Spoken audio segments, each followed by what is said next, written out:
नमस्कार। ज्ञानवर्धक के चैनल में आपका बहुत बहुत स्वागत है।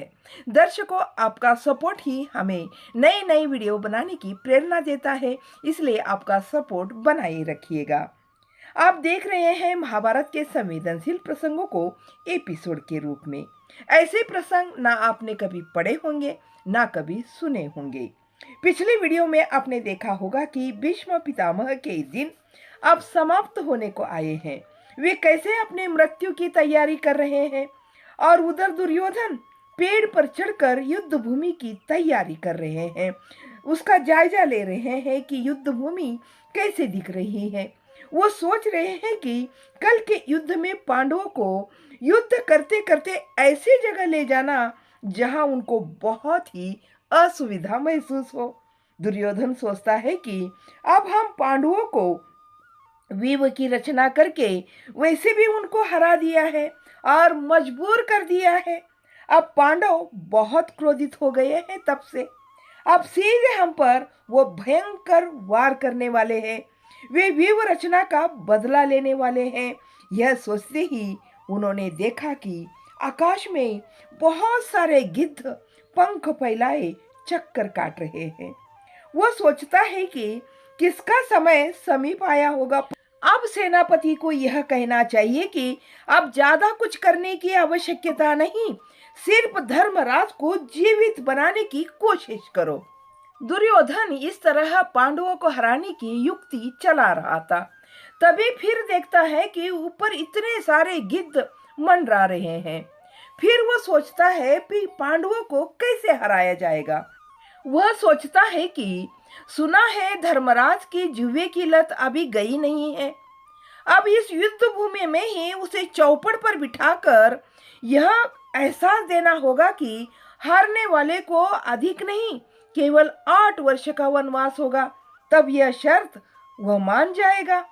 दुर्योधन आगे सोचता है कि भीम को तो पकड़ने का हमारे लोगों ने चारों ओर घेरा बना रखा था, परंतु वह पकड़ में आया नहीं क्योंकि अर्जुन ने उसकी सहायता की। वह बच गया। यदि अर्जुन बीच में नहीं आता तो भीम अवश्य पकड़ में आता। उस पेटू का साहस देखकर तो हमारे सैनिकों का साहस टूट गया था, परंतु कर्ण आगे बढ़ा और कर्ण के आगमन से चारों ओर साहस फिर फैल गया। अब दुर्योधन चारों ओर दृष्टि दौड़ाते हैं। उनकी नजर उस सरोवर की ओर जाती है जहां भीष्म पितामह शरशैया पर लेटे हुए हैं। वहां पर भी बहुत सारे गिद्ध मंडरा रहे थे। दुर्योधन को याद आया कि भीष्म पितामह ने इधर आते समय कहा था, पांडवों के बीच संधि करा लो। मेरे मरने के बाद संधि संधि कहकर हाथ पसार कर चिल्लाओगे तो तुम्हारा कुछ नहीं होगा, संधि होगी नहीं, तुम्हारा इससे बहुत नुकसान होगा। दुर्योधन सोचने लगता है, कितने दुर्बल होने पर भी उन्होंने यह बात कितने स्पष्ट रूप से मुझे कही थी। दुर्योधन को अब यह दादाजी की बात सही लगती है। उनके पक्ष में सभी बदला लेने की इच्छा से लड़ते हैं, दादाजी ने ये भी कहा था, और हमारे पक्ष में केवल मैं अकेला लड़ता हूं। दुर्योधन सोचने लगा, दादाजी की बात मानकर मैं संधि के लिए तैयार हो भी जाऊं तो क्या सब राजे मेरा मजाक नहीं उड़ाएंगे? वे कहेंगे नहीं कि देखा, अपनी पूरी सेना मारे जाने के कारण यह अब डर कर संधि की बात कर रहा है। इस तरह सभी उपहास उड़ाएंगे ना। फिर मैं संधि करा दिया तो वे लोग तुरंत हस्तिनापुर पर अपना राज्य शासन करा लेंगे। क्या यह किसी को स्वीकार होगा? दुर्योधन को मन ही मन ऐसा लगा कि युद्ध जारी रहना चाहिए। उसका संचालन अब कर्ण को करने के लिए देना चाहिए। द्रोणाचार्य ने भी कहा था, प्रिय शिष्य दुर्योधन महाराज, यह युद्ध नहीं चाहिए, मेरी बात मान लो, यह युद्ध मत करो। दुर्योधन कहता है कि सभी बुजुर्गों का भी यही कहना था, पर राजनीति की भलाई इनके क्या समझ है?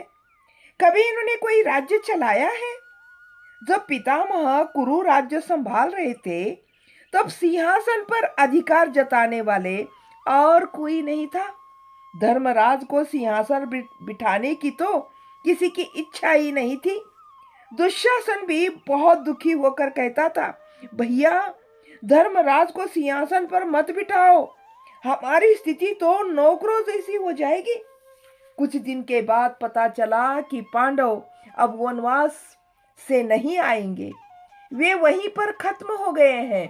तभी दुशासन के मन में यह आशा अंकुरित हो गई थी कि अब किसी प्रदेश का युवराज बनना चाहिए, और वो भी कहने लगा था कि राज्य का एक ही राजा क्यों हो, अब तो अहित छत्र वाले भाग का पांचाल राज हमारा ही तो हो गया है, मुझे उसका राज्य बना दो।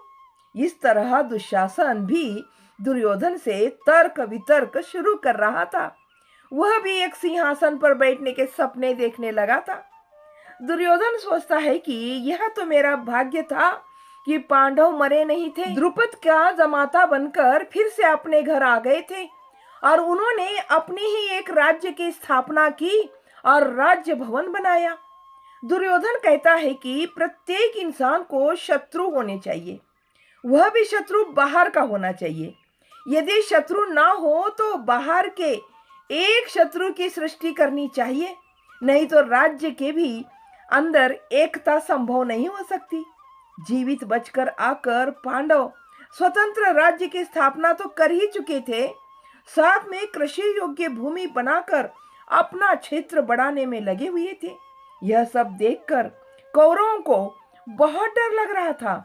उनको लग रहा था कि धीरे धीरे ये हमारे सारे प्रदेश को ही निगल जाएंगे। पांडवों ने राजसूय यज्ञ भी किया। अपनी आन बान शान बनाए रखने के लिए सभी राजाओं से मित्रता की। शक्तिशाली कहे जाने वाले जरासंध को उन्होंने मार डाला। यह सब देखकर दुशासन ने दुर्योधन को कहा था, भैया मैंने कहा था ना कि यह खांडव प्रस्थ मुझे दे दो, तो अब मैं उसका मालिक हो जाता ना। इस तरह सिंहासन पर बैठने का लोभी दुशासन भी था। तब दुर्योधन ने कहा था, अरे मेरे छोटे भाई दुशासन, तुम हम सबसे दूर रहकर क्यों इतना कष्ट उठाओगे? वहां के जंगल साफ करके करके तुम्हारी पूरी जिंदगी निकल जाएगी। दुर्योधन ने आगे कहा था, फिर भाइयों युद्ध अवश्य होगा, युद्ध की तैयारी में जुट जाओ। दुर्योधन आगे ये भी कहा था, पांडवों का साथ देने के लिए द्रुपद तो अभी से युद्ध की तैयारी कर रहा है, पांडवों के साथ तो कृष्ण भी है। अब तुम भी अभी से युद्ध के लिए शक्ति एकत्रित करने में लग जाओ। दुर्योधन की नजर फिर ऊपर की ओर जाती है। वो देखता है कि गिद्ध पंख फड़फड़ा रहे हैं। धीरे धीरे आंधी आने के संकेत दिखाई दे रहे थे। पेड़ से सूखे पत्ते झड़ने लगे थे। युद्ध भूमि धूल और कचरे से भर गई थी। यह देखकर दुर्योधन को भय सा लगा। दुर्योधन सोचने लगा कि पितामह नाम भर के सेनापति थे, सब काम तो हम ही कर रहे थे, अब सेना भी घटते घटते आधी रह चुकी है। यह सब सोचकर वह अंदर से अंदर टूट चुका होता है। दुर्योधन फिर सोचता है कि अगर आगे चलकर संधि भी की जाए तो यह कैसे संभव होगा, क्योंकि भीम ने मेरी जान तोड़ने का और दुशासन की आंतें निकाल डालने की जो प्रतिज्ञा की है, क्या वह उसे पूरा किए बिना रह जाएगा? दुर्योधन सोचता है कि मेरे शत्रु के साथ जूझने का अवसर न मिले तो कर्ण को कितनी निराशा होगी। दुर्योधन आगे यह भी सोचता है कि यदि मेरा भय न होता तो क्या पांचों पांडवों में एकता होती? मेरे भय के कारण अपने पुत्रों में एकता बनाए रखने के लिए कुंती ने पांचों भाइयों के लिए एक ही पत्नी लाई। कुंती ने सबको हिदायत दी थी, उपदेश दिया था कि शत्रु को ध्यान में रखकर एकता बनाए रखो। इस तरह हारने का संकट देखकर दुर्योधन भयभीत हो रहा है। तो अब कहानी को करते हैं यहीं पर समाप्त। इस कहानी का अगला भाग अगले वीडियो में जरूर देखिएगा। तब तक के लिए जय हिंद, जय भारत।